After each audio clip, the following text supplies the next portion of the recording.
Salam sejahtera bagi kita sekalian. Selamat berbahagia dalam bersama kita mendengarkan firman.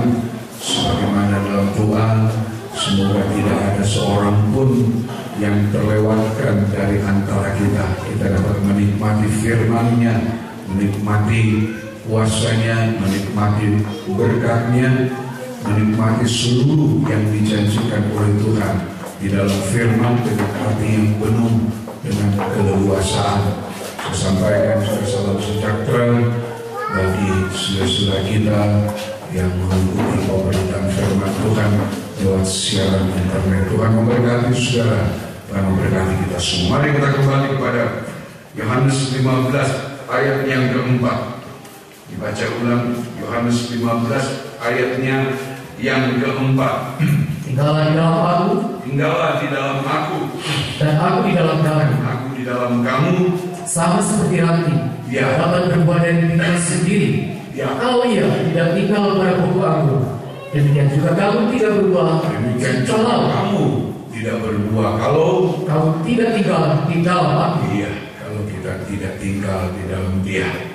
Ada beberapa pengertian tentang tinggal di dalam aku, baik dalam kebaktian minggu semacam ini maupun dalam setiap pelatihan studi kebaktian pendalaman Alkitab di setiap Selasa. Pengertian yang pertama, tinggal di dalam aku, yaitu kita tinggal di dalam pekerjaan penebusan Tuhan.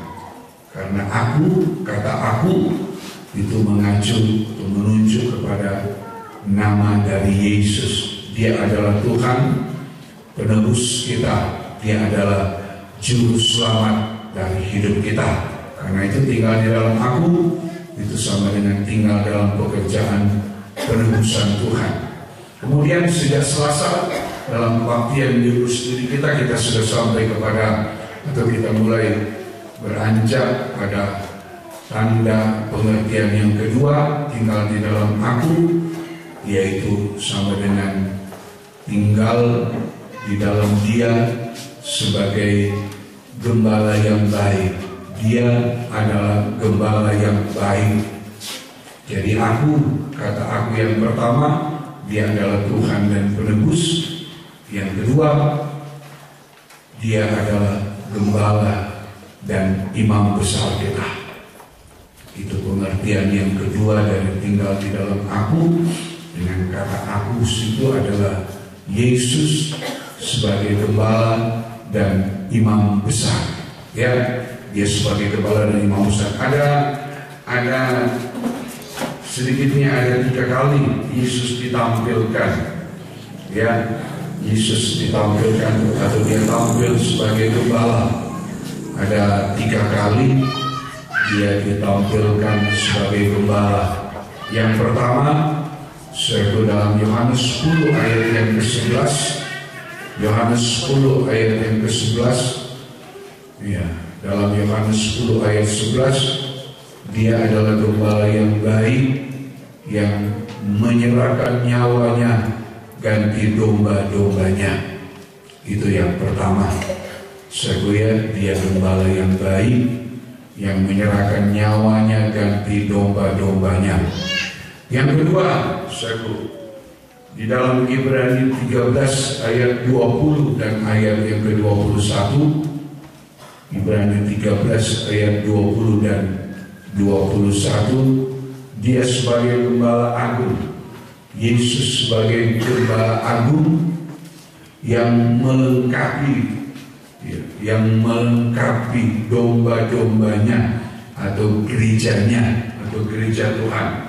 Ya, Dia sebagai gembala agung yang melengkapi gereja Tuhan. Ya, untuk satu waktu gereja Tuhan itu bisa sampai kepada kesempurnaan bersama dengan Dia.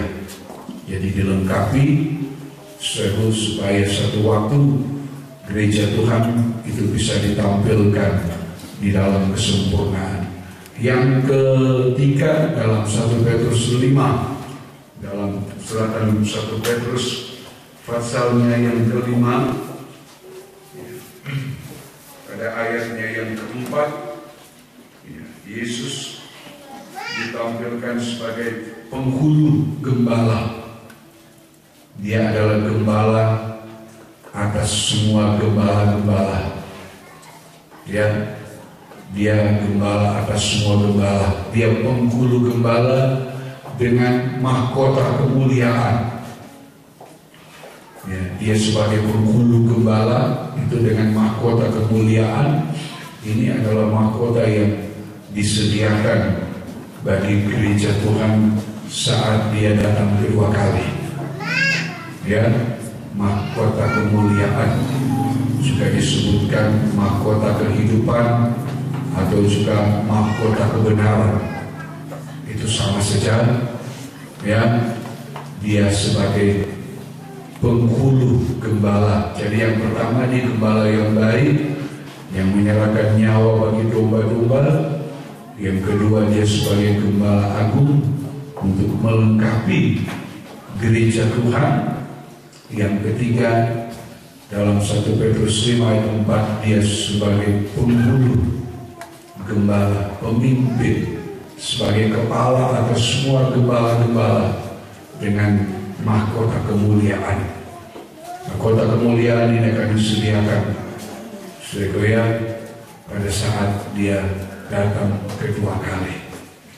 Gereja Tuhan, kehidupan yang bukan cuma ditebus, tapi gereja Tuhan yang mengalami, dilengkapi lewat kuasa firman yang menyucikan, membaharui, dilengkapi, kemudian dibawa dalam kesempurnaan. Itulah kehidupan yang berhak atas mahkota kemuliaan. Mari kita kembali kepada bagian yang pertama, dalam Yohanes 10. 3 kali Yesus tampil sebagai gembala. Yang pertama Yohanes 10 ayat 11. Baca ulang. Haleluya. Puji Tuhan. Ada gangguan di komputer mungkin dari tadi tidak tampil. Yohanes 10 ayat 11. Akulah gembala yang baik. Akulah gembala yang baik. Gembala yang baik. Gembala yang baik memberikan nyawanya bagi domba-dombanya. Gembala yang baik memberikan atau menyerahkan, rela menyerahkan nyawanya bagi domba-dombanya. Gembala yang baik memberikan nyawa atau rela tanpa diminta. Saya sudah pernah menjelaskan ketika manusia jatuh dalam dosa, apalagi baru sepasang manusia, sepasang nikah, itu Adam dan Hawa ketika jatuh dalam dosa, sebenarnya Tuhan bisa saja melenyapkan mereka, kemudian membentuk manusia yang baru lagi, sama seperti ketika Adam dibentuk dan Hawa diciptakan. Sebenarnya Allah bisa saja untuk supaya tidak repot-repot, yang sudah berdosa langsung dihukum, ditiadakan, dibinasakan, kemudian diadakan yang baru. Tapi itu tidak terjadi.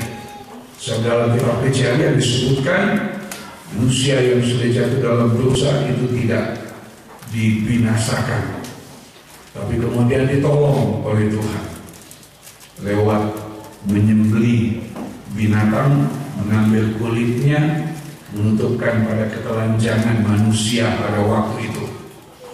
Dari Adam dan Hawa kemudian selaku bertumbuh, berkembang biak sampai hari ini,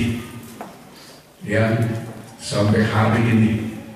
Entah penduduk dunia mungkin 5 atau 6 miliar, penduduk Indonesia dari tahun 70-an di bawah 100 juta, mungkin 80-90 juta kalau saya tidak salah di tahun 70-an, sekarang sudah 220 juta lebih.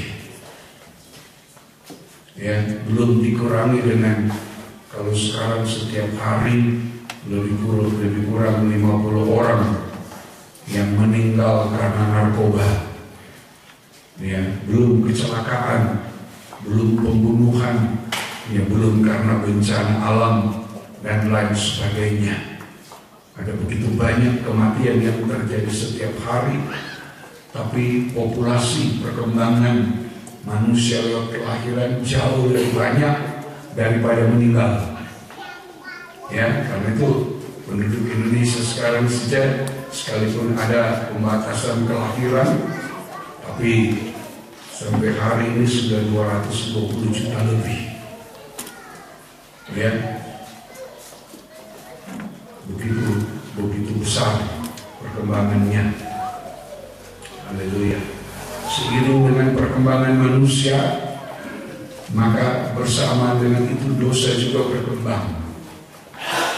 Ya, tapi saya sudah jelaskan lebih kurang 2000 tahun yang lalu, ketika Yesus datang, dia datang karena rela, karena kasih Allah.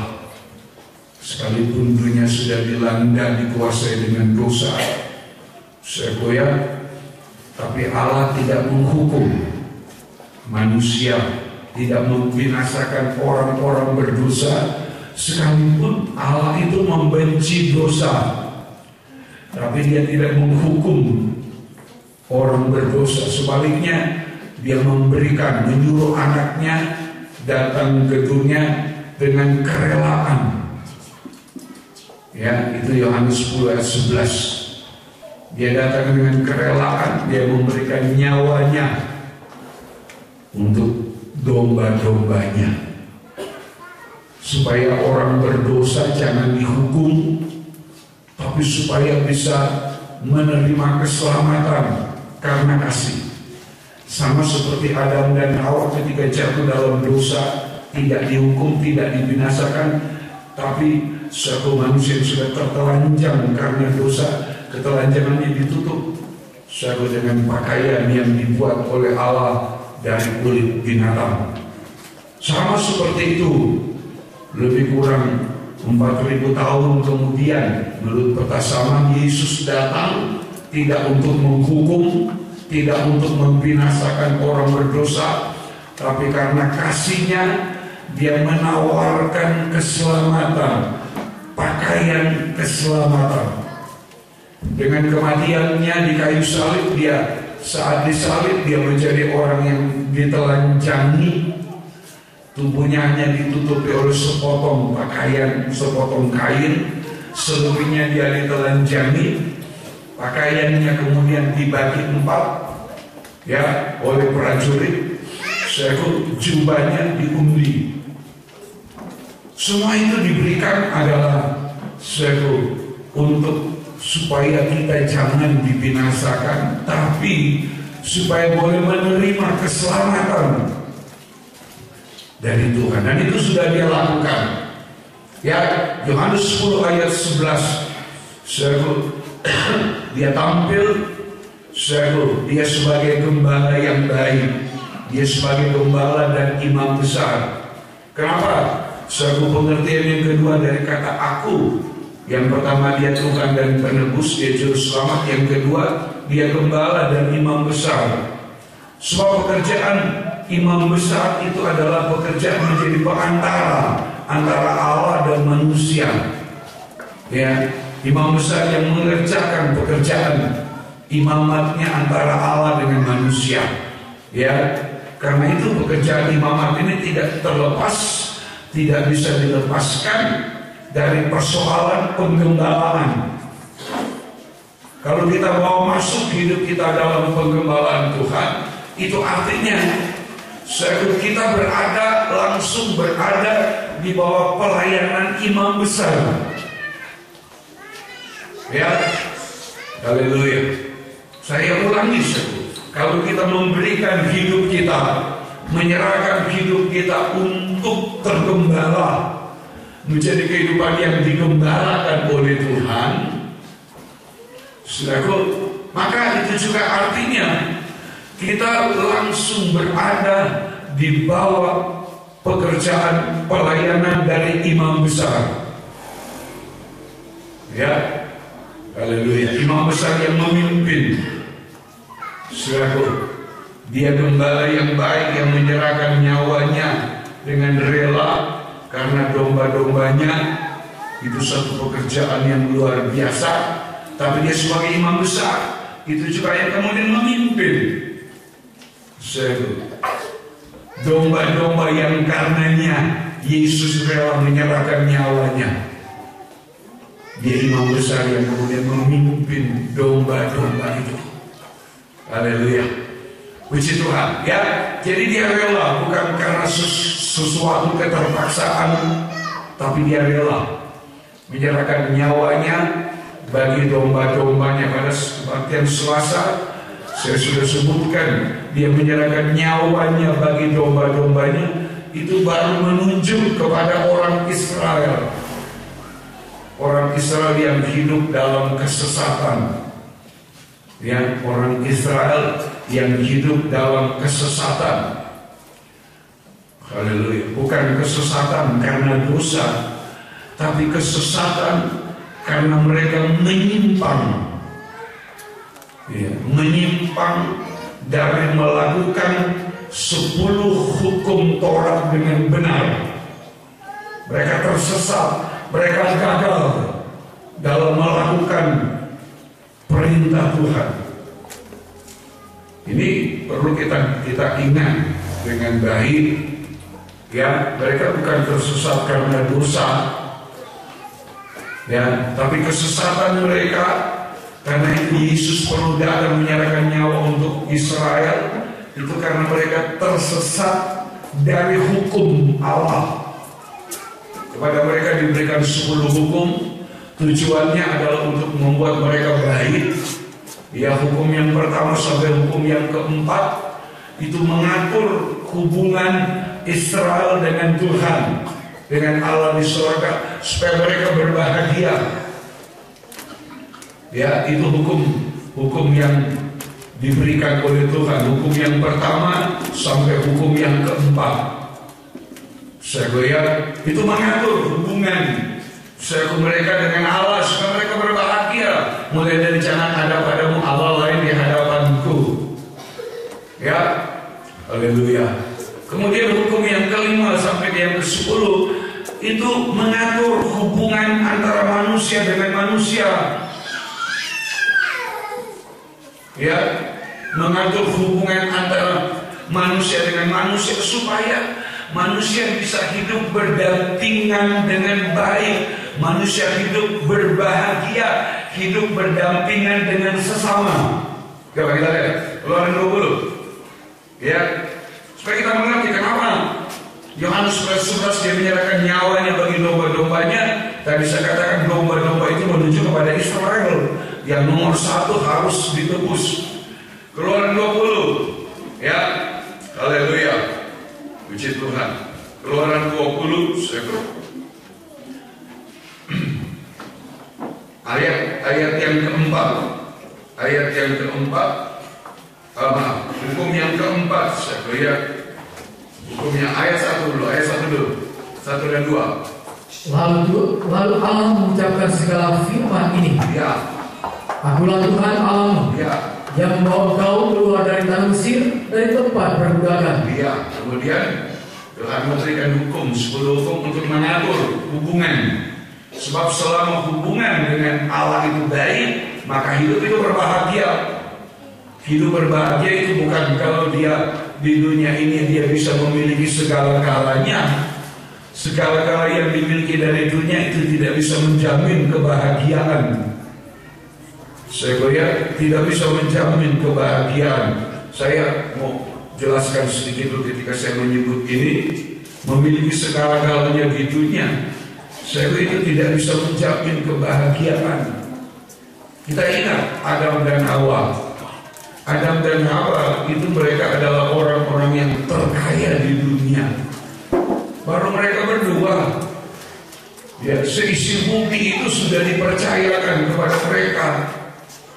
Sampai kepada seluruh binatang itu tunduk dengar perintah mereka. Karena Adam yang beri nama. Semua yang ada di dunia sampai yang dikandung di bumi ini, emas, perak, apapun, seru permata, apapun itu kan semua milik mereka. Cuma orang dua yang di bumi. Tidak ada orang terkaya seperti Adam dan Hawa. Tidak ada.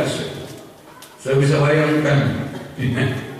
Cuma mereka berdua seisi dunia, seluruh dunia itu cuma orang dua. Siapa yang punya cuma orang dua? Karena itu saya bilang mereka itu adalah manusia, adalah nikah yang terkaya di dunia. Tapi tadi saya bilang memiliki kekayaan di dunia itu belum bisa menjamin, tidak bisa menjamin kalau kemudian manusia itu bisa berbahagia.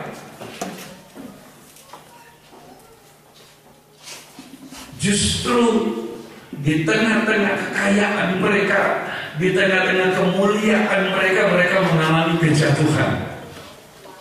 Kejatuhan Adam dan Hawa itu adalah kejatuhan dari tengah-tengah kemuliaan, bukan dari tengah-tengah kemiskinan, bukan kejatuhan dari tengah-tengah kekurangan, bukan kejatuhan dari tengah-tengah sulitnya menghadapi hidup, sulitnya memperjuangkan hidup, bukan. Kejatuhan mereka adalah dari tengah-tengah kemuliaan. Ya, kejatuhan Lucifer dari tengah-tengah kemuliaan sama. Ya, kegagalan Musa dalam pelayanannya, kejatuhan Musa justru dari tengah-tengah kelebihannya. Musa orang yang paling lemah lembut, orang yang berbicara berhadapan muka dengan Allah. Tapi kejatuhan Musa, kegagalan Musa bukan dari kekurangan, tapi justru dari kelebihan. Itu yang mau saya katakan dari awal. Semua yang ada di dunia ini, semua ciptaan yang ada di dalam dunia ini sampai hari ini itu sebenarnya sudah tercemar oleh dosa. Tidak bisa menjadi jaminan untuk keselamatan hidup kita. Semua ciptaan yang ada di dunia sampai hari ini, apapun teknologi yang dihasilkan oleh manusia, itu semua sudah tercemar. Karena seluruh dunia sudah ada di bawah kuasa dari setan. Karena itu hidup kita jangan bergantung dari dunia ini, tapi hidup kita mau bergantung kepada bagaimana hubungan kita dengan Allah. Kalau hubungan kita dengan Allah itu baik, hidup kita pasti berbahagia. Pasti, sekalipun di tengah kekurangan, pasti merasakan kebahagiaan. Di tengah kesulitan masih akan menikmati kesukaan, kebahagiaan dari Tuhan. Karena hubungan dengan Tuhan itu baik. Karena itu berfirman, ya, akulah Tuhan yang membawa keluar dari tanah Mesir, dari tempat perbudakan. Ya, jangan ada padamu Allah lain di hadapanmu. Jangan ada padamu, sebab begitu ada Allah lain, maka Allah akan cemburu. Begitu ada Allah lain, maka akan datang pembalasan dari turunan kepada keturunan. Selama hubungan dengan Allah itu baik, Dia menjadi satu-satunya Tuhan, Allah yang kita sembah, yang kita muliakan, maka selama itu hubungan kita benar, maka selama itu juga Allah itu yang menjadi jaminan, ya, kebahagiaan hidup kita. Hukum yang keempat, ayat yang ke-8. Ingatlah dan kuduskanlah hari Sabat dan seterusnya. Ya, itu hukum yang pertama dan keempat. Ini mengatur hubungan kita dengan Tuhan supaya kita mentaati hubungan peraturan itu, dan selama kita mentaati maka kita akan berbahagia. Selama kita mentaati kehendaknya, maka segala hal dari kehidupan kita itu akan menjadi tanggung jawab Tuhan. Selama kita tidak berhaka, selama kita mau mendengarkan suaranya dan mau dengar-dengaran kepada Tuhan, maka selama itu hidup kita dipelihara oleh Tuhan. Ya. Kemudian ya, hukum yang kelima, Ayat yang ke-12. Hormatilah ayahmu dan ibumu, supaya lanjut umurmu di tanah yang diberikan Tuhan Allah kepadamu. Ayat yang ke-10. Hukum yang ke-10. Ayat yang ke-17. Jangan mengingini rumah samamu, jangan mengingini istrinya, atau hambanya laki-laki, atau hambanya perempuan, atau lembunya, atau keledainya, atau apapun yang dipunyai sesamamu. Iya. Ini hukum yang ke-5 sampai yang ke-10 itu mengatur tatanan hidup manusia, mengatur hubungan kita sekalian hidup sebagai makhluk sosial. Kita hidup berdampingan dengan sesama. Hidup berdampingan dengan sesama mulai dari berdampingan yang terkecil itu ada dalam nikah. Dua orang mengatur hubungan itu. Lebih besar dalam satu keluarga, lebih besar dalam satu lingkungan, lebih besar dalam suatu masyarakat, dalam sebuah negara, dan seterusnya. Tuhan atur hubungan dengan sesama, diatur oleh firman, mulai dari dalam keluarga, hormatilah ayah ibumu dan seterusnya.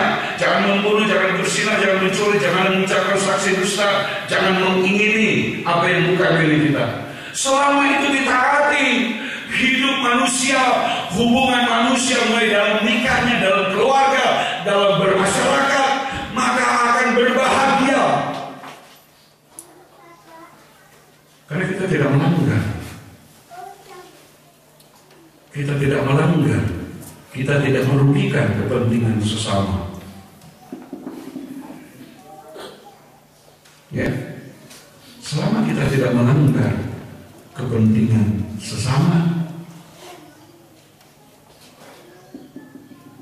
kita saling menghormati, saling menghargai, hidup itu berbahagia. Diberikan firman. Jadi Tuhan kasih 10 hukum mengatur hubungan mereka dengan Allah, mengatur hubungan mereka dengan sesama. Ya, tapi itu sudah dilanggar. Israel melanggar. Yang paling gampang hubungan dengan Allah dilanggar itu adalah ketika mereka membuat patung dari anak lembu emas. Ya, hukum yang pertama itu dilanggar. Saya haleluya. Israel gagal memenuhi hukum Taurat. Mereka sesat. Mereka melakukan penyimpangan. Mereka hidup dalam penyimpangan. Mereka hidup dalam pendurhakaan. Mereka hidup dalam penentangan kepada firman. Mereka tersesat. Saya haleluya, dari jalan Tuhan. Nah, karena itulah Yesus datang menyerahkan nyawanya untuk domba-dombanya. Nomor 1, domba-domba menuju kepada Israel. Dia datang bukan untuk meniadakan hukum Taurat yang sudah dilanggar, ya, tapi menggenapkan dalam dirinya. Matius 5 ayat 17. Matius 5, supaya dia boleh memiliki kembali Israel yang adalah miliknya. Keluaran 3, Israel itu anakku, anakku yang sulung. Kitab Ulangan mengatakan Allah memilih Israel bukan karena mereka bangsa yang besar, bukan mereka punya kelebihan, kehebatan, tapi karena perjanjian Allah. Tuhan pilih mereka. Ya, dipilih. Mereka melanggar, tapi Tuhan tidak membuang pilihannya. Yesus datang menggenapkan Taurat di dalam dirinya, menggenapkan apa yang tidak bisa dikerjakan oleh orang Israel. Mereka tidak bisa memenuhi Taurat secara lengkap, sempurna. Yesus datang. Ayat 17 Matius 5. Janganlah kamu menyangka bahwa aku datang untuk meniadakan khotbah atau kitab para nabi. Aku datang bukan untuk meniadakannya, melainkan untuk menggenapinya. melainkan untuk menggenapinya. Dan sebagai bukti dia menggenapi Taurat di dalam dirinya, yaitu ketika dia rela menyerahkan nyawanya sampai mati di kayu salib. Dengan 4 luka utama, kita sudah tahu ya, dengan 4 luka utama Yesus kemudian menggenapkan penebusannya atas orang Israel. Sebab dengan 4 luka utama, saudaraku, dia kemudian menyerahkan nyawanya. Ya Bapa, ke dalam tanganmu kuserahkan nyawaku. Pekerjaan penebusan untuk Israel sudah selesai. Ketika dia mati, sekali lagi dia mati bukan karena dia dibunuh, dia mati bukan karena prajurit Romawi, dia mati karena dia rela menyerahkan nyawanya. Kalau dia tidak menyerahkan nyawanya, tidak ada yang bisa mengambil itu dari dirinya. Ya, dia menyerahkan nyawanya. Ketika dia sudah mati, datanglah prajurit yang, karena hari Sabat, besok Sabat, menjelang Sabat tidak boleh ada mayat yang tergantung. Mereka datang melihat, saya 2 orang penjahat, kemudian sampai kepada Yesus. Mereka lihat Yesus sudah mati. Mereka tidak berbuat apa-apa lagi. Menggenapi firman, mereka tidak mematahkan 9 tulang dari Yesus. Tidak ada tulang yang dipatahkan. Cuma salah satu prajurit menikam lambung. Dari lambung keluar darah dan air. Darah itulah yang membuat bangsa kafir masuk dalam penebusan oleh darah. Ya, oleh darah kita masuk dalam pekerjaan penebusan. Kita yang digambarkan, bangsa kafir yang digambarkan seperti anjing dalam Matius 15. Tuhan, saudaraku, dalam dialognya dalam perempuan Kanani mengatakan tidak patut mengambil roti dari meja anak-anak diberikan kepada anjing.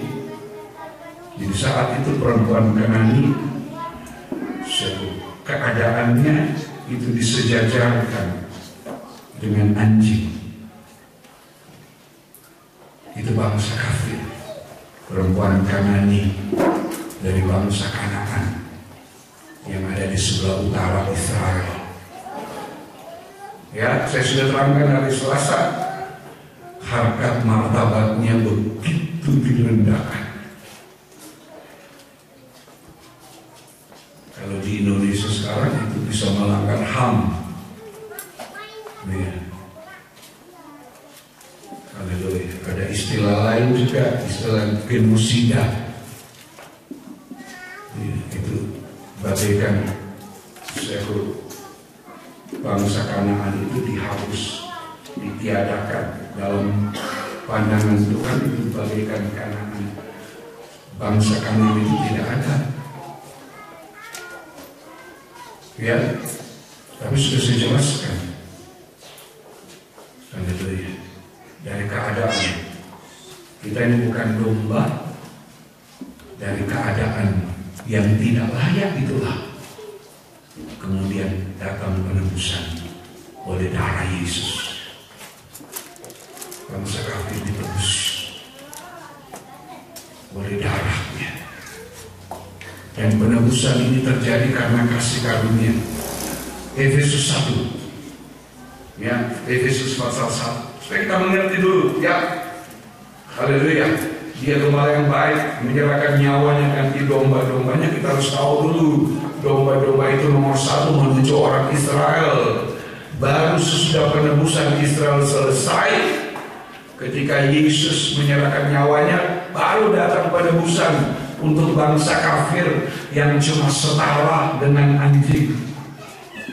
Sebab hidup bangsa kafir itu bangsa yang suka kembali ke muntah, digambarkan seperti anjing yang suka dengan bangkai, suka kembali ke muntah. Itu bangsa kafir. bangsa yang najis. Saya lihat itu yang membuat bangsa kafir sulit bisa menyatu dengan Israel. Karena Israel menganggap mereka itu adalah bangsa pilihan. Ya, mereka tidak hidup dalam perhambaan oleh dosa, tapi bangsa kafir, bangsa yang hidup jatuh bangun satu, ya, dalam dosa dan kejahatan, bangsa yang najis. Itu, ya, Yesaya, aku juga menggambarkan itu. Aku tinggal di antara bangsa yang najis bibir. Itu bangsa kafir. Ya, tapi kemudian setelah Yesus mati, lambungnya ditompak, ada darah yang keluar. Nah, itu darah itu yang kemudian menjadi harga penebusan untuk saya dan saudara-saudara. Ya, Efesus 1 kita membaca ayat 5 sampai ayat yang ke-7. Dalam kasih, Ya, Ia telah menentukan kita dari semula, ya, oleh Yesus Kristus. dalam kasih. Jadi dalam kasih, bukan dalam hal yang lain. Tadi dengan kerelaan Dia menebus kita, bukan karena kita, tapi dari Dia sendiri, kerelaannya sendiri. Ya, haleluya. Dalam kasih Dia menentukan kita dari semula oleh Yesus Kristus Untuk menjadi anak-anaknya. untuk menjadi anak-anak. Ditentukan dalam Kristus untuk menjadi anak-anak. Kata untuk itu artinya kan belum. Untuk jadi. Iya. Lain dengan dari semula, menentukan dari semula oleh Yesus menjadi anak-anaknya. Tapi untuk akan. Iya. Tapi ini ada di dalam rencana Allah. Yang saya gambarkan, Allah tidak pernah membenci orang berdosa. Dia membenci dosa, tapi Dia mengasihi orang berdosa. Karena itu orang berdosa tidak dihukum, tapi anaknya diberikan menjadi korban. Karena kasihnya, ya, menentukan untuk menjadi anak-anaknya Sesuai dengan kerelaan kehendaknya. sesuai dengan kerelaan dan kehendaknya, kemauannya sendiri. Bukan karena kata orang, bukan karena ada orang yang menasihati dia, bukan karena ada orang yang mengajar dia, tapi karena dirinya sendiri. Itu harus kita tahu, supaya sampai seperti apa keadaan hidup kita sekarang sampai hari ini, itu cuma karena kerelaan dari kehendak Allah yang menyatakan kasihnya, supaya kita bisa hidup dalam persekutuan dengan Dia, menikmati kebahagiaan dari Dia, bukan dari dunia, dari Dia. Sekolah itu yang harus kita ingat. Menjadi anak-anaknya. Kalau kita menjadi anaknya, masih ingat penebusan dari kata agoraso, ya, ex agoraso dan lutro. Di situ ada kita ditebus oleh daratnya, dari hamba diangkat jadi anak. Untuk apa jadi anak? Untuk mewarisi, menjadi pewaris dari Allah. Itu kebahagiaan, menerima warisan dari Allah. Itu kebahagiaan yang sebenarnya. Kalau yang ada di dunia ini, warisan dari dunia atau apapun yang kita miliki dari dunia, itu cuma sementara, ya, dan tidak menjamin kebahagiaan. Tadi saya contoh di tengah-tengah kelebihannya Adam dan Hawa, mereka jatuh dari kemuliaan. Itu contoh saja. Ya, kita bisa nikmati apapun yang dari dunia ini, tapi harus diingat itu bukan jaminan kebahagiaan. Itu cuma sementara. Di saat kita perlu makan, perut lapar, kita perlu makan, orang mengatakan saya kenyang, puas. Tapi yang kita makan itu cuma ciptaan yang ada di dalam dunia ini. Dan semua ciptaan di dunia ini, termasuk saya dan saudara-saudara, sudah tercemar oleh dosa. Jangankan makanan, hidup kita saja sudah tercemar oleh dosa. Apalagi cuma ciptaan. Kita boleh makan makanan dari dunia ini untuk sehat, boleh. Kita mengatur pola makan kita sesuai untuk bisa menjadi sehat, tapi cuma kesehatan sementara. Sebab kesehatan yang sesungguhnya sudah saya jelaskan, itu hasil persekutuan kita ya dengan korban Kristus. Kesehatan yang sesungguhnya adalah dari korban. Yesaya 53, oleh bilur-bilurnya. Masih ingat kata bilur? Ya, dari kata kabura, kabura dari kata kabar. Kita join, kita bersekutu dengan dia. Itu kesehatan yang sesungguhnya. Itu dari Tuhan. Kalau di dalam dunia ini orang berolahraga, melatih diri, sebenarnya itu bukan untuk sehat, untuk bugar. Ya, badan terasa fit, terasa enak karena olahraga. Ya, tapi semuanya bukan untuk sehat, untuk bugar saja kita merasa ini. Tapi tidak menjamin olahraga, tidak menjamin kesehatan. Tak bisa. Orang sakit jantung oleh dokter dianjurkan ya supaya olahraga ringan, mungkin lari pagi, jogging pagi hari. Saya tuh ada olahraga ringan supaya jantung sehat. Bisa. Ya, orang yang sudah olahraga, mungkin sudah sempat lihat, sudah ada berapa orang yang mati di tengah lapangan olahraga ketika ada pertandingan bola kaki. Tiba-tiba orang itu jatuh dan ternyata meninggal, gagal jantung. Apa dia tidak latihan? Setiap hari mereka ada latihan, ada dokter yang mengatur gizi, dokter yang mengatur bagaimana cara hidup sehat. Ada kan? Kita ikuti kalau itu baik untuk kebugaran tubuh, oke lah. Obat juga begitu.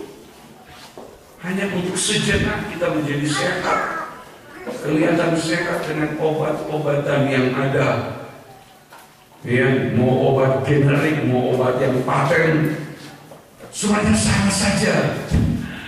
Kesehatan, sumber kesehatan kita itu adalah dari Tuhan, dari salibnya, dari bilur-bilurnya, dari darahnya.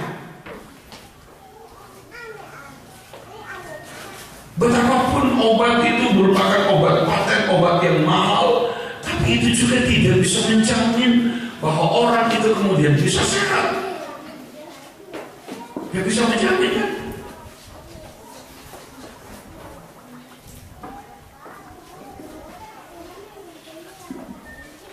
Ada seseorang ketika suaminya mau meninggal, saya dengar kesaksian karena orang itu orang berada.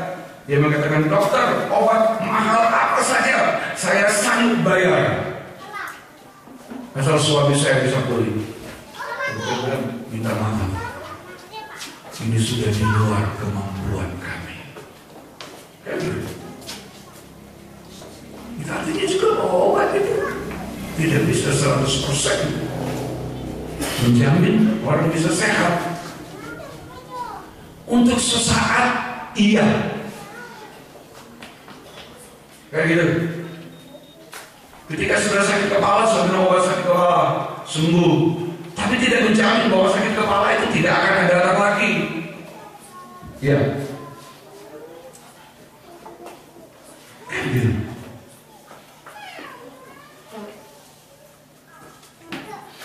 Tuhan atas kesehatan kita itu adalah Dia. Ya. Yesus yang sudah menyerahkan nyawanya.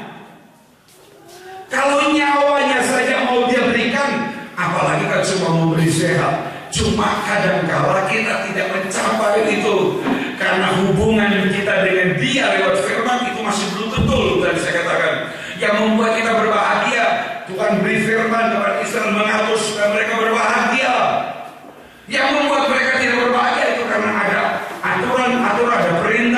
ada hukum Tuhan yang dilanggar, yang tidak dilakukan dengan benar, yang dilakukan tapi tidak 100%. Begitu dengan kita, dia berikan, dia Tuhan kesehatan, tapi kita tidak capai. Kenapa? Ada hal-hal di dalam diri kita yang perlu diperbaiki. Itu contoh. Ya, itu contoh yang harus kita mengerti. Tapi dia, supaya kita tahu, dia memberikan segala-galanya karena kerelaannya. Ya, Efesus 1 tadi. Haleluya. Ayat yang ke-6.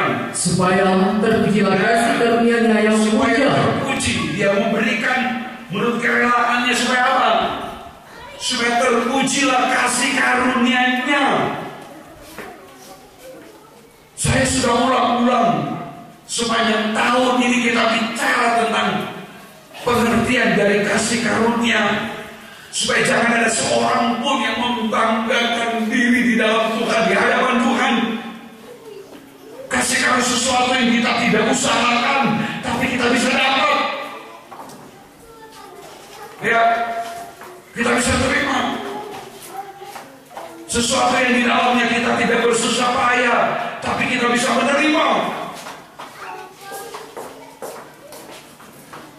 Ayat 6, dia melakukannya di dalam kasih-Nya. Dia menentukan kita untuk jadi anak-anak-Nya karena kerelaannya, supaya kasih karunia itu makin ditinggikan.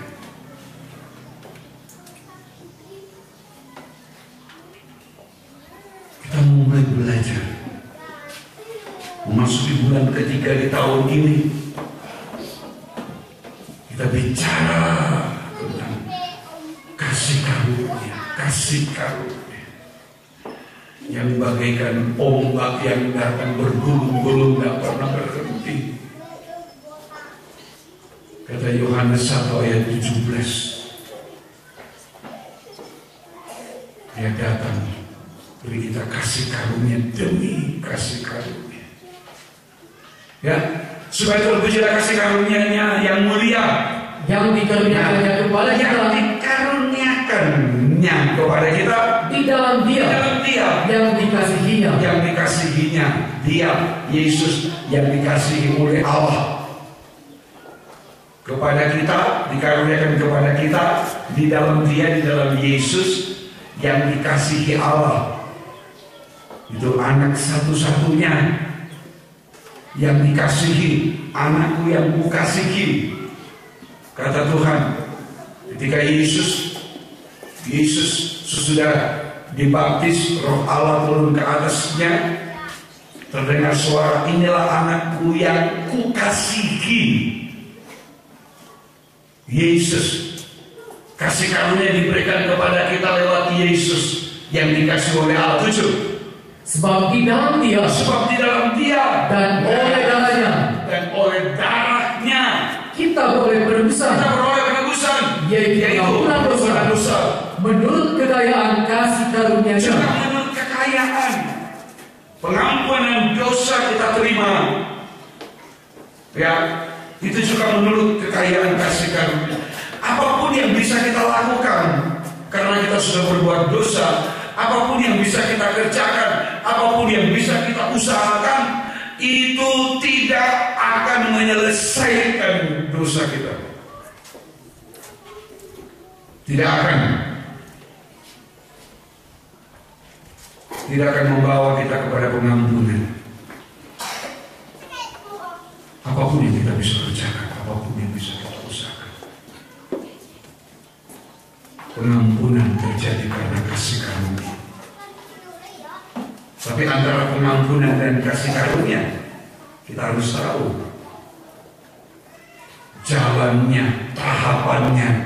Kalau kita merindu, kita orang berdosa, kita merindu hidup dalam pengampunan yang adalah kasih karunia Tuhan, maka orang berdosa lebih dulu harus menyadari kesalahannya. Orang berdosa harus menyadari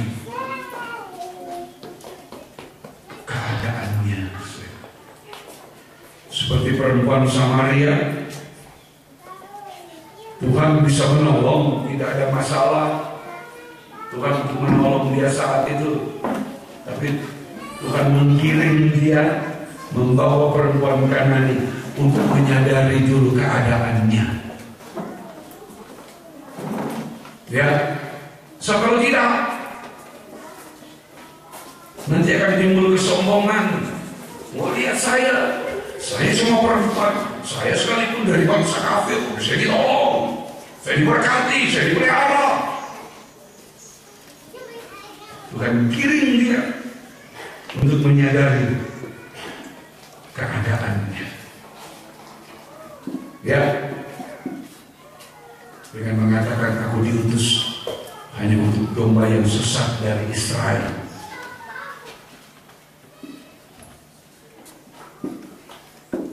Perempuan Kanani dibuat untuk mengerti, aduh berarti saya tidak layak. Dari sini nanti kasih karunia itu dia terima, menyadari, iya saya tidak layak, saya kan cuma bangsa kafir.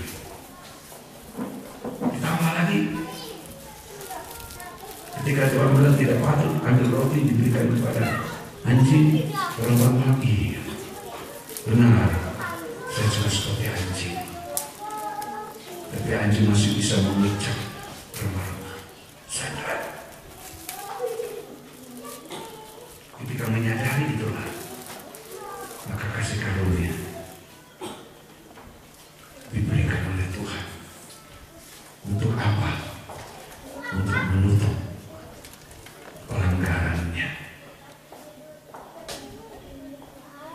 Jangan menyalahgunakan kasih karunia. Tuhan bukan manusia yang kemudian sembarangan saja. Nah, kita harus tahu dulu keadaan kita, status kita. Saya goyah. Dari keadaan kita menyadari betapa hidup saya tidak layak. Betapa hidup saya ini tidak berharga. Betapa hidup saya ini tidak ada yang dibanggakan. Nah, dari situlah kemudian kita akan layak menerima kasih karunia.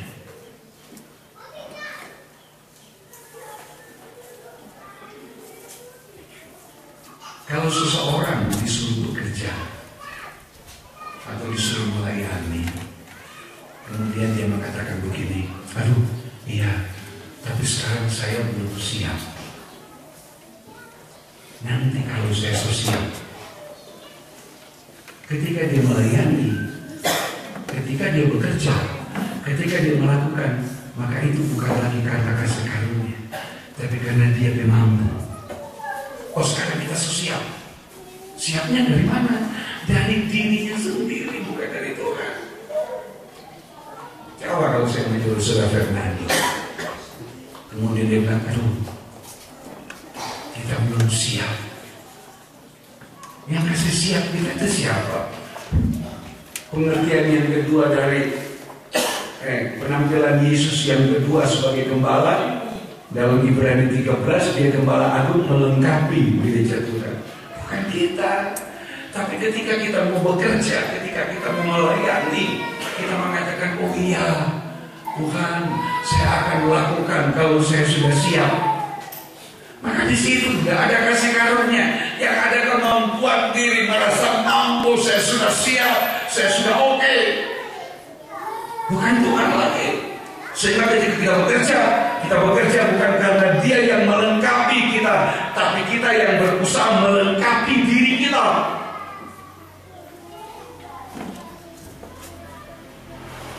Kalau kita mau ikut perlombaan di dunia ini, itu tidak salah. Oh ya, harus siap, menyiapkan diri untuk lomba lari, untuk lomba renang, untuk tinju, untuk apa saja. Harus menyiapkan diri. Karena itu ketika orang itu menang, ketika ditanya, bagaimana kamu bisa menang? Iya, saya sudah ambil waktu menyiapkan diri melatih, menambah ini. Jadi dia dari kemampuan manusia dalam Tuhan tidak. Ya kita harus sadar ini. So, ketika kita mengatakan, oh iya Tuhan, saya akan melakukan, saya akan kerjakan, saya akan buat itu kalau saya sudah siap. Saya tanya, itu saya siap dari mana? Dari diri saya. Maka di situ tidak ada kasih karunia, yang ada kemampuan kita, keakuan kita. Kalau begitu berhasil, maka kita mengatakan itu karena saya, bukan karena Tuhan. Ya, ayo kita mau belajar hari-hari ini melihat secara jernih, secara jelas tentang kasih karunia, mengenal Tuhan lebih hari, lebih jelas. Bukan lagi menurut kata orang. Sekarang lewat penggembalaan kita dipimpin oleh firman. Ya, untuk kita sampai kepada pengenalan sendiri. Amin, kita mau mengerti ini. Supaya kita bukan jadi orang asal beribadah, asal melayani. Kita tidak jadi orang asal melakukan kehendak Tuhan. Tapi lain kali bukan kehendak Tuhan yang dilakukan, tapi kehendak diri sendiri.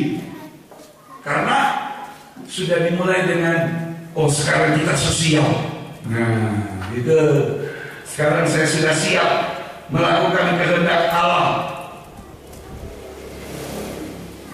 Ayo coba kita teliti. Ketika kita sudah siap melakukan, bukan kehendak Allah, kehendak kita.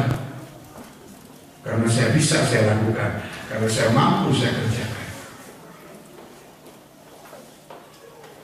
Padahal di dalam Tuhan bukan begitu. Justru di waktu kita merasa tidak siap, kita merasa lemah, tapi kita bergantung pada kasih karunia. Di situ kita dimampukan. Di saat kita merasa lemah, tidak mampu, tidak bisa, tapi kita bergantung kepada kasih karunia, maka di situ kita kemudian akan mampu melakukan apapun kehendak Allah. Kita akan mampu melakukan kehendak Allah. Kenapa orang Israel gagal? Ya, karena mereka merasa mampu melakukan. Ketika 10 hukum dikasih, mereka bilang, Musa, jangan Tuhan berbicara kepada kami, tapi engkau. Nanti kami akan melakukan apapun kehendak Allah. Kami. Mereka melakukan karena kekuatan. Karena itu mereka gagal. Waktu Tuhan berfirman dari Gunung Sinai kan, takut. Musa, jangan Tuhan, kami tidak berani berhadapan muka. Jangan Allah yang berbicara, engkau saja mewakili. Kami akan siap melakukan. Coba, begitu dikasih, mampu dan melakukan, dan mampu. Gagal. Mereka gagal. Kenapa? Mau melakukan berdasarkan kemampuan. Tidak, bukan begitu.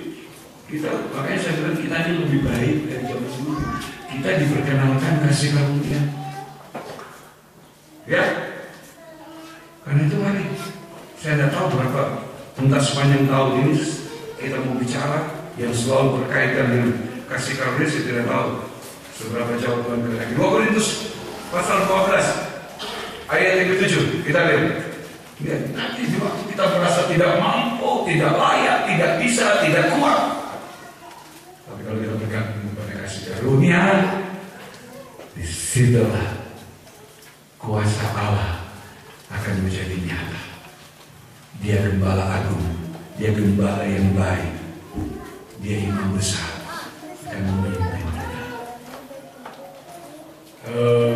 Indah, ya. Hari ayat yang ke-7 mulai. Dan supaya aku jangan meninggikan diri. Ya, supaya aku tidak meninggikan diri. Karena pernyataan yang luar biasa itu, maka aku diberi suatu duri di dalam dagingku, yaitu seorang utusan iblis untuk menggocok aku, supaya aku jangan meninggikan diri. Tentang hal itu, aku sudah 3 kali berseru kepada Tuhan, supaya utusan iblis itu mundur daripadaku. Tetapi jawab Tuhan kepadaku, cukuplah kasih karunia-Ku bagimu, sebab justru dalam kelemahanlah. Tetapi jawab Tuhan, Paulus, cukuplah kasih karunia-Ku kepadamu, sebab justru dalam kelemahanlah kuasa-Ku menjadi sempurna. Sebab itu terlebih suka aku berkata atas kelemahanku. Sekarang Rasul bilang, aku senang dengan kelemahan. Dia tidak berkata, oh ya Tuhan, saya siap, saya sekarang sudah siap. Enggak, justru dalam kelemahan, aku senang dalam kelemahan, supaya kuasa Kristus turun menaungi aku. Karunia Allah turun menaungi aku. Karena itu aku senang dan rela di dalam kelemahan, dalam siksaan, di dalam kesukaran, di dalam penganiayaan dan kesesakan, oleh karena Kristus. Sebab jika aku lemah, maka aku kuat.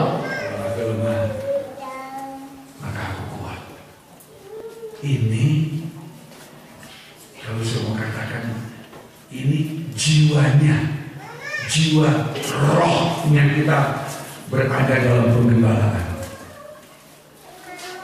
Ketika kita merasa lemah, justru kita kuat. Kenapa? Karena kita tidak bergantung pada diri kita. Kita bergantung kepada Dia, Gembala yang memimpin. Domba itu cuma tergantung pada gembala. Saya sudah pernah nangkan sifat dari domba itu. Kenapa dia sangat tergantung kepada gembala. Ya, haleluya. Ini harus menjadi dasar kita kalau kita mau tetap hidup menjadi kehidupan yang tergembala. Setelah kita ditebus oleh darahnya, kita ditebus, kata Yesus lalu, ditebus untuk digembalakan. Ya, kita ditebus untuk kita digembalakan. Kita bukan ditebus untuk dibuang. Kita bukan ditebus oleh Tuhan kemudian disimpan. Seperti kalau sudah mau beli barang yang berharga, dibeli kemudian disimpan dengan baik. Kita dibeli, kita ditebus. Mau ditebus dengan agoraso, dengan lutro.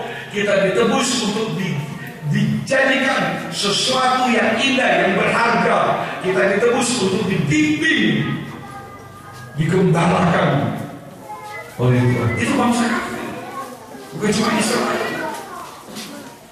Itu dia sebagai gembala, dia sebagai imam besar untuk kita sekarang dalam penampilannya sebagai gembala dan imam besar, menebus Israel, tapi juga menebus bangsa kafir untuk digembalakan. Haleluya. Berada dalam penggembalaan seperti ini. Kalau kita lemah, kita kuat. Kenapa? Karena kita menyerahkan seluruh kehendak kita kepada Dia. Ini dalam penggembalaan. Ya, dalam penggembalaan itu artinya kita menyerahkan seluruh kehendak kita kepada Dia untuk digantikan dengan segala kehendaknya. Itu dalam penggembalaan. Saya ulangi begini bahasanya. Dalam penggembalaan kita menyerahkan, kita mengosongkan hidup kita dari segala kehendak kita untuk yang kosong. Kita kosong dari segala kehendak, kemudian diganti dengan kehendak dari Allah. Itu dalam penggembalaan. Sehingga kita yang digembalakan, kita akan berjalan, kita akan berperilaku, kita akan berkelakuan seperti kehendaknya Dia, gembala kita. Itu. Haleluya. Haleluya.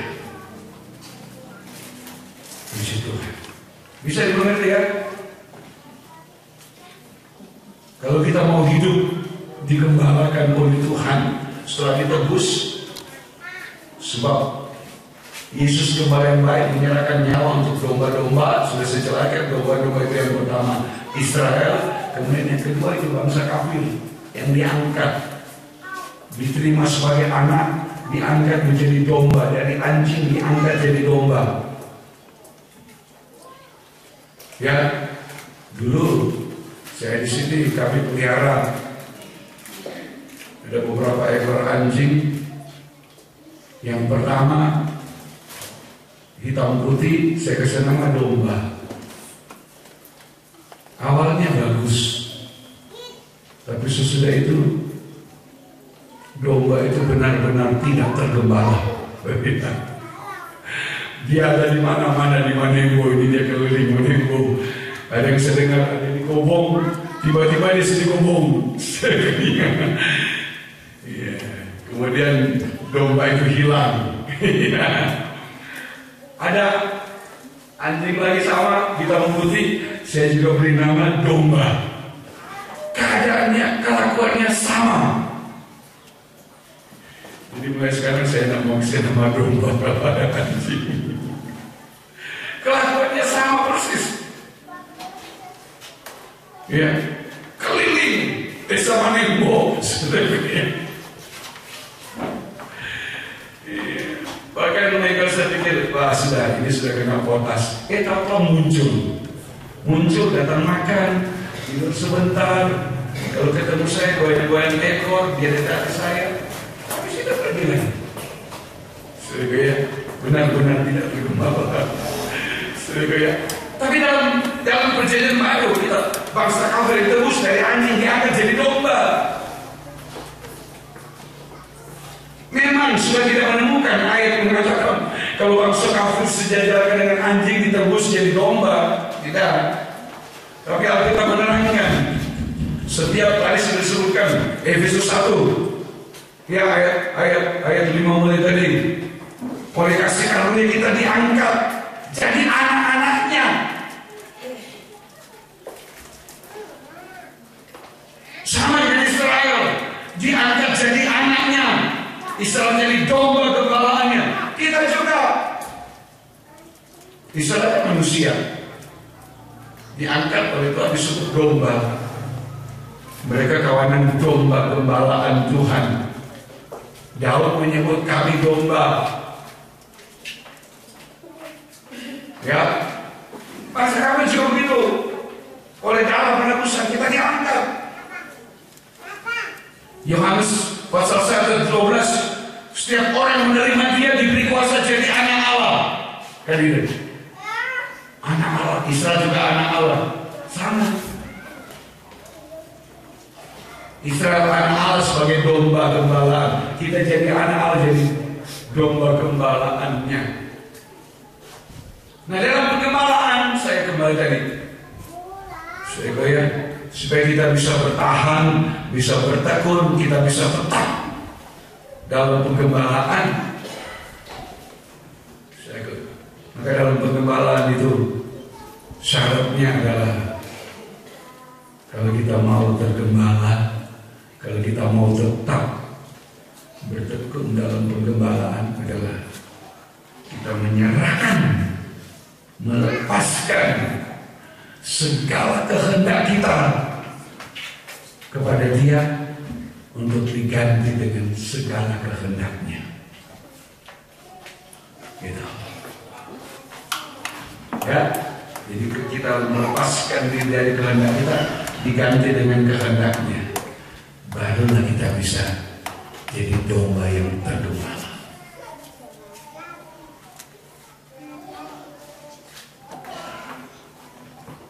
Ya, bahasa yang banyak kali saya katakan, untuk tergembala kita taat dengar-dengaran kepada kehendaknya, ya kan? Taat dengar-dengaran kepada kehendaknya. Nah, dengar-dengar kehendaknya. Hari ini saya merasakan secara tergembala kita melepaskan, menyerahkan seluruh kehendak kita kepada Dia untuk diganti dengan kehendaknya. Kehendaknya itulah yang kita taati. Itu yang membuat kita bisa bertahan dalam pengembalaan. Dalam menyerahkan kehendak kita diganti dengan kehendaknya, di situ kita akan merasakan di saat kita lemah kita kuat. Ya, di situ kita akan mengalami kegenapan 2 Korintus 12 ayat 7 mulai. Di waktu kita lemah, kita akan kuat. Kenapa? Karena yang ada di dalam kita adalah kehendak Allah.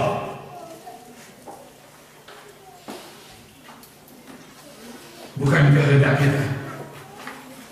Kalau kita dengan kehendak kita, begitu kita lemah, maka kita akan dipengaruhi. Pikiran perasaan kita akan dipengaruhi oleh kelemahan. Itu kalau kehendak kita. Coba begitu kita mengatakan, aduh saya lelah, maka pikiran, perasaan, tubuh kita akan terpengaruh dengan apa yang kita ucapkan. Saya lelah. Pikiran kita, perasaan kita akan ke situ. Oh iya, kamu lelah. Iya, kamu lelah. Karena itu istirahat saja. Tidak usah lakukan. Kamu lelah. Tapi kalau kehendak Allah yang ada di dalam kita, maka seluruh pikiran, perasaan kita itu akan dipengaruhi oleh kehendak Allah. Sehingga begitu kita merasa lemah, kehendak Allah yang ada di dalam kita akan membuat kita kuat. Begitu kita merasa kita tidak mampu, maka kehendak Allah yang di dalam kita akan memampukan kita. Begitu kita menjadi putus asa sekalipun, maka kehendak Allah di dalam kita akan membangkitkan pengharapan baru. Kita tidak menjadi lemah. Kita tidak lemah. Yesaya kita lihat 49 mungkin. Kita di dalam Dia, ya, kita dalam kehendaknya. Oh, haleluya. Puji Tuhan. Yesaya, haleluya. Ada ayat yang tiba-tiba saya ingat.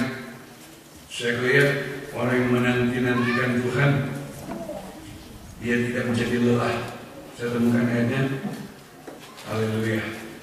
Ya, Yesaya 40. Yesaya 40. Haleluya.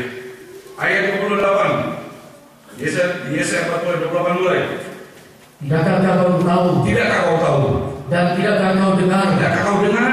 Tuhan ialah Allah kekal, yang menciptakan langit, bumi dari ujung ke ujung. Ya. Yang tidak menjadi lelah, dan tidak menjadi lesu. Ya. Tidak terduga pengertiannya. Kita bisa bayangkan kalau kehendak Allah yang ada di dalam kita. Kita punya Allah yang menciptakan dari yang tidak ada menjadi ada. Kita punya Allah yang merubah yang mustahil tidak mustahil. Kita punya Allah yang tidak menjadi lelah, tidak menjadi lesu. Kita punya Allah yang tidak terduga pengertiannya. Itu kalau kehendaknya di dalam kita. Kita menjadi orang tergembala, kita menyerahkan seluruh kehendak kita digantikan kehendak Allah.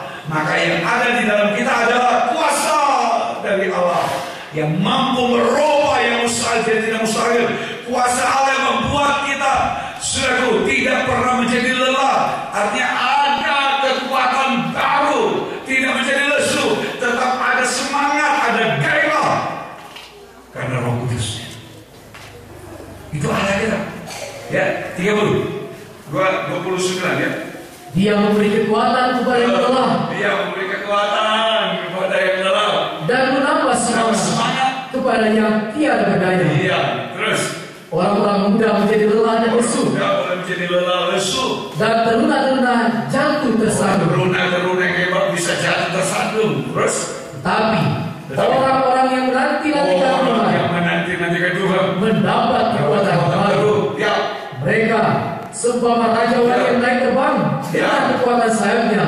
Mereka berlari dan tidak menjadi lesu. Ya. Mereka berjalan dan tidak menjadi lelah. Ya. Itu intinya. Dia menjadi gembala kita. Dan itu juga intinya. Kalau kehendaknya ada di dalam kita. Sebab kehendaknya itu kekuatannya. Kehendaknya itu merubah yang mustahil dan tidak mustahil. Itu Allah kita. Ya, haleluya. Tapi begitu kita mulai bergantung pada diri kita, di saat ada kelemahan, di saat ada kekurangan, di saat ada cobaan, maka seluruh pikiran, perasaan, perhatian kita itu akan terpenjara oleh kelemahan kita, oleh cobaan, oleh masalah. Semua akan ditarik ke situ. Haleluya. Puji Tuhan. Tapi kalau kehendak Allah yang di dalam kita, Rasul Paulus bilang, itu sebabnya aku senang dalam kelemahan. Karena kalau aku lemah, aku kuat. Baik. Di sepak bola, dia memberi kekuatan. Ya, begitu kita lesu, ada Roh Kudus bangkitkan semangat. Begitu kita putus asa, dia bawa kita melihat kepada pengharapan.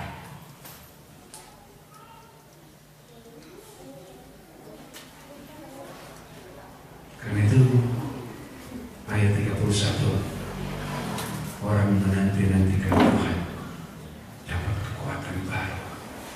Seumpama raja wali terbang yang melawan angin. Dia terbang bukan ikut angin.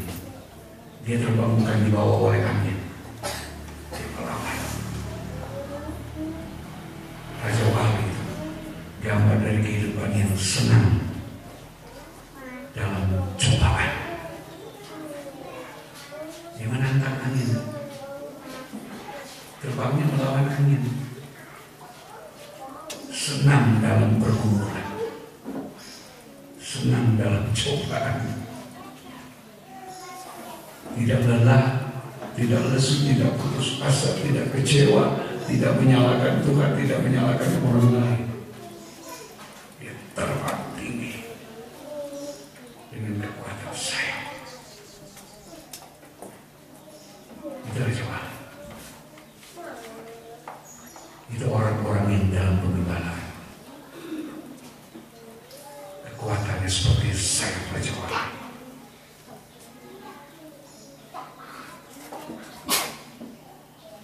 Ya, orang dalam penggembalaan, orang bergembala kekuatannya seperti sayap Raja Wali. Sekarang diberi kekuatan seperti sayap Raja Wali. Tidak mundur karena cobaan, tidak lari dari cobaan, tapi dia menghadapi, tidak putus asa. Justru dalam kelemahan dia kuat. Sekarang dengan sayap Raja Wali, kekuatan. Tapi nanti orang yang bergembala akan memiliki dua sayap Raja Wali. Wahyu 12. Jadi sekarang kita masih belajar bagaimana memiliki sayap Raja Wali. Belajar. Ya, belajar menghadapi masalah seperti Raja Wali. Untuk nanti pada puncaknya gereja Tuhan bukan lagi memiliki kekuatan sayap Raja Wali, tapi tapi memiliki saya Raja Wali itu sendiri. Kalau sekarang kita belajar memiliki, oh ya, Raja Wali itu burung yang senang terbang melawan angin. Itu yang orang Rasul-Rasul, aku senang dalam kelemahan, senang dalam kesusahan, senang dalam cobaan. Kita belajar. Tapi kalau ini lulus, kita akan memiliki saya Raja Wali. Bukan lagi saya Raja Wali hanya untuk menang dari cobaan, menang dari kelemahan, dari kekurangan. Tapi saya Raja Wali akan digunakan terbang kepada burung dan terbang ke awan-awan. Kita kan mulai dari terbang ke padang gurun 3,5 tahun pada masa Antikris. Sesudah itu pada bunyi sangkakala, orang yang masih hidup naik ke atas, menyongsong Tuhan di awan-awan. Itu hidup orang tergembala. Kita hidup menantikan kedatangan Tuhan. Ada pandangan yang salah dalam pemberitaan firman. Saya tidak menghakimi, saya cuma mengatakan ada yang keliru, yang tidak tepat.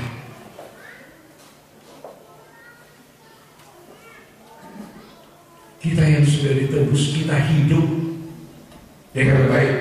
Kita yang sudah ditebus, kita yang ditebus dan digembalakan, kita hidup bukan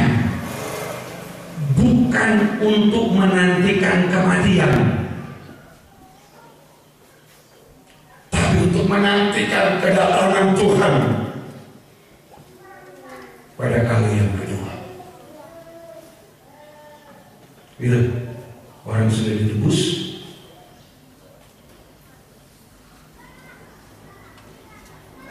yang ditebus itu hidup tergembala,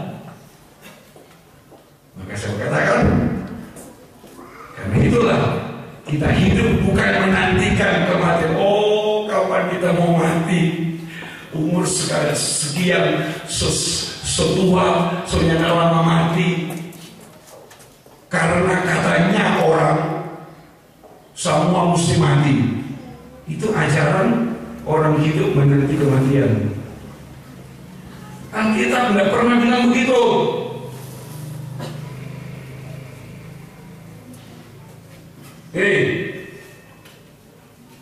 Alkitab tidak bilang kita hidup untuk menanti kematian.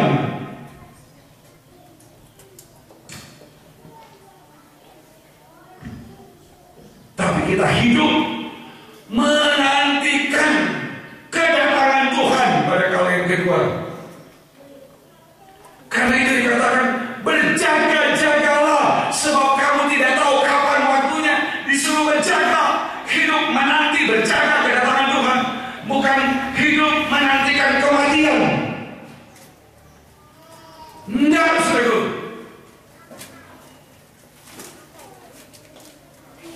Alkitab tidak pernah bilang begitu. Satu ayat saja, coba Matius 24. Kita tidak tahu kapan, karena kita disuruh hidup berjaga untuk menantikan kedatangannya, bukan hidup untuk menanti kematian. Itu orang yang tidak ditebus, orang yang tidak tinggal dalam pekerjaan penebusan, orang yang tidak hidup tergembala. Memang dia hidup untuk menanti kematian. Oh ya, memang seumur setua, seboleh toki dengan sayang. Itu orang di luar bilang begitu. Karena setua, katanya sudah lama mati. Umur berapa? Oh, hampir ketemu orang bilang begitu. Umurnya berapa? 60. Berarti matahari semiring ke barat. Ya, kalau 50 katanya matahari di tengah. Kalau sore 50 semiring ke barat, sudah lama tenggelam. Itu bahasa orang. Kalau saya bilang enggak. Saya hidup menanti kedatangan Tuhan. Itu yang diajar oleh firman. Yang saya heran yang tidak diajar, itu yang diajarkan di luar sana. Ayo, jadi kalau ada orang bilang ini orang hidup satu bersama mati, itu salah. Kalau saudara berani, sekalipun yang berkhotbah pendeta, habis khotbah lain kali panggil Pak Pendeta, ada saya bicara. Yang saya tahu dari firman, kita hidup ini berjaga menantikan kedatangan Tuhan. Betul Pak Pendeta? Oh iya betul. Berarti Pak Pendeta bilang hidup untuk mati itu salah. Bilang aja. Siapa yang ajar? Bilang aja nama saya. Ini kita bahas dari firman. Ya, bilang aja. Oh kita kegembala yang ajar begitu. Gak apa-apa. Tapi kalau sudah tanya, minta permisi Pak Pendeta. Minta maaf, tadi bertanya. Pak Pendeta jangan tersinggung. Oh iya, apa? Pendeta pasti suka kok.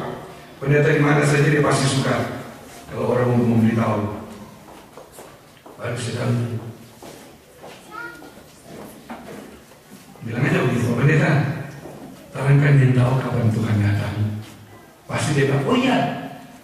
Kali itu Pak Pendeta orang disuruh berjaga itu. Oh iya, pasti dia bilang begitu. Berarti Pak Pendeta orang hidup untuk menantikan kedatangan Tuhan, bukan hidup untuk menanti kematian. Ya, nggak begitu saja. Iya, haleluya. Matius 10 ayat 42.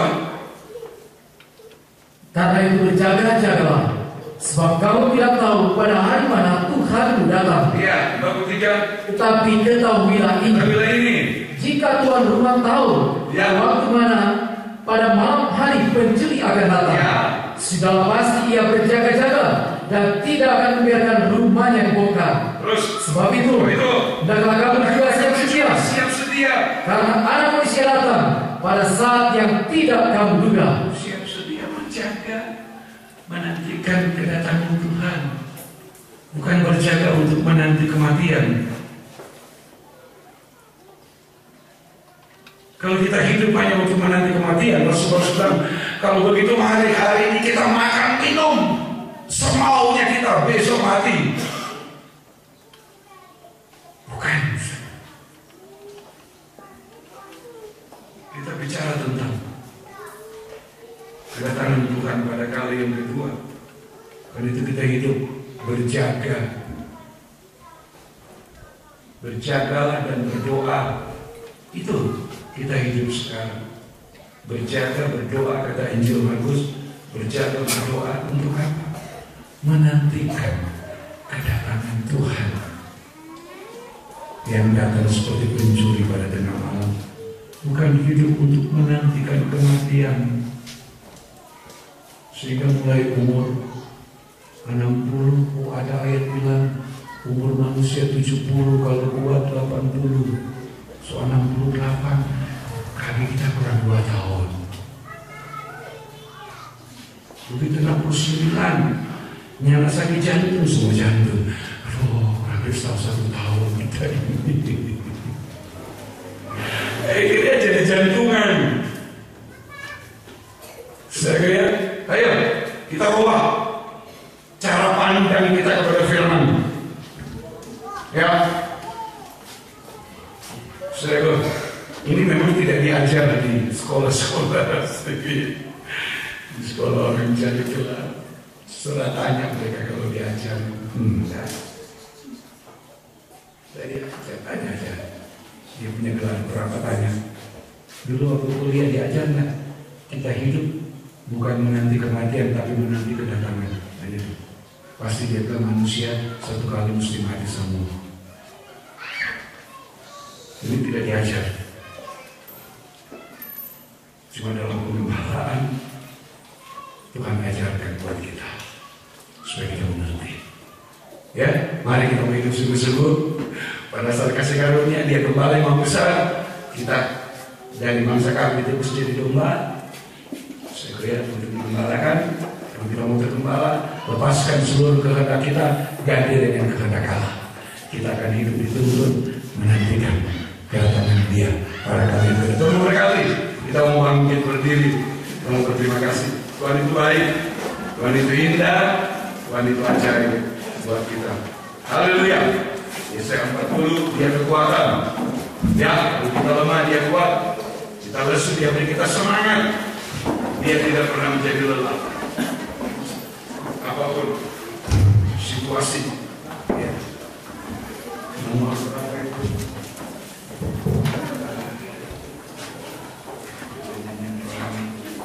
Bukan terbang tinggi, baik pakai Raja Wali. Nomor 4, ini doanya. Haleluya. Tuhan adalah kekuatan.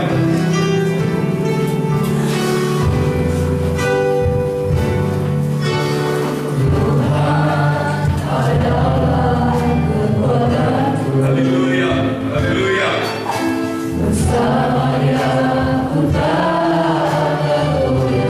Oh, haleluya. Dia ajaib. Dia baik. Dia indah. Jauh lebih indah dari apa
tangan kasih-Mu di dalam pengembalaan, maka segala yang ada adalah kehendak-Mu Tuhan.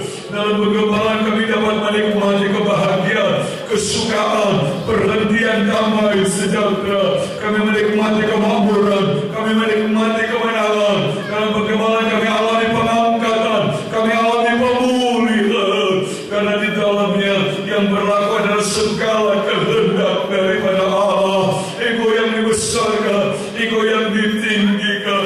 Betapa ajaibnya Engkau bagi kami hingga di siang ini saat kami boleh bersama berada di dalam rumah Tuhan. Terima kasih Tuhan.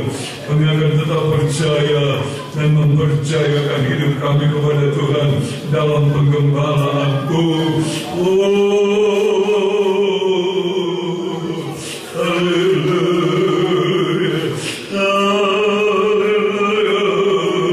Merasakan ada satu sukacita yang besar, merasakan ada kebahagiaan yang Kau taruhkan di dalam kami Tuhan. Sekalipun di tengah-tengah masalah-masalah yang masih kami harus hadapi, tapi ada kesukaan karena Engkau kekuatan kami, Engkau Allah kami, Engkau penebus kami, Engkau gembala kami yang tidak membiarkan kami, menuntun kami kepada rumput yang hijau, ke mata air yang tenang, memberi kami pemeliharaan, memberi kami kesukaan, memberi kami kemenangan saat melewati lembah bayang-bayang maut. Oh, haleluya.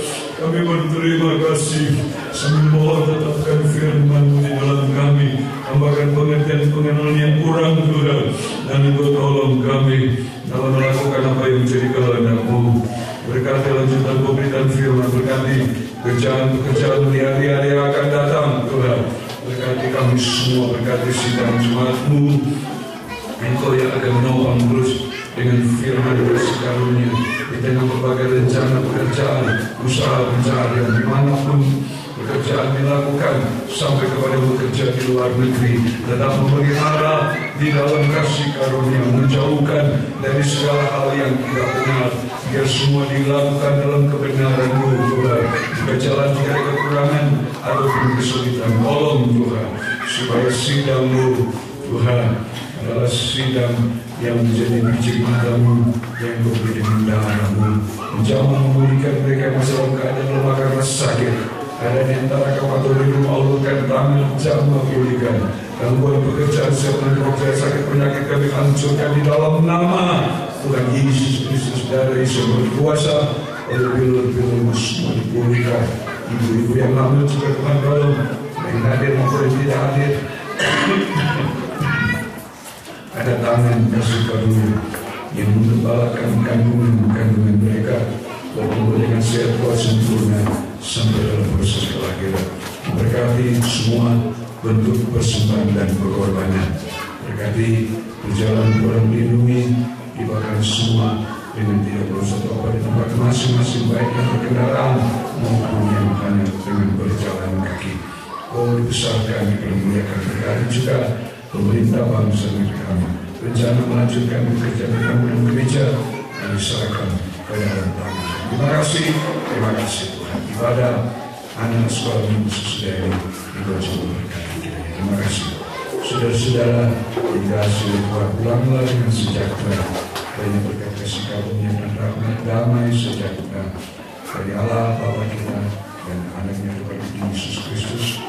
Dalam persekutuan kuasa Tuhan Yesus, kami beri kita kekuatan baru, pengharapan baru, berkati melindungi, menyelamatkan kehidupan kita semua sekarang dan sampai selama-lamanya. Dalam nama Tuhan Yesus Kristus. Amin. Sesudah ini